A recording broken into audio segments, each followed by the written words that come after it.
তোমারে আমি চাইলাম যেমন করে মরুভূমির তৃষ্ণার্ত পথিক চাইল এক ফোঁটা জল। তোমারে চাইলাম যেমন করে ডুবন্ত মানুষ হাত বাড়ায় বাঁচার শেষ সম্বল কাঠগুলোর দিকে। তোমারে চাইলাম যেমন করে বিটেহারা মানুষ চাইল মাথা গোজার একটুখানি ঠাই। গর্ভবতী হরিণ চাইল হিংস্র বাঘের থাবা থেকে একটু দয়া।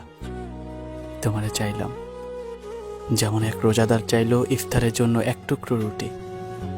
নিঃসন্তান মা আঁচল পেতে চাইল মাবুদের কাছে একটুখানি সুখ। তোমারে চাইলাম যেমন করে অভাবে পিঠ চেপে বসা যুবক চাইল এক মুঠো স্বস্তি।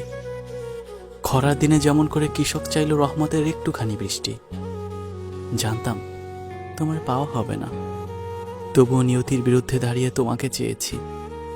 তোমার আমি এমনভাবে চাইলাম যেন তুমি আমার মৌলিক অধিকার। তোমারে চাওয়া যেন জীবনের মতো সুন্দর আর মৃত্যুর মতো গভীর।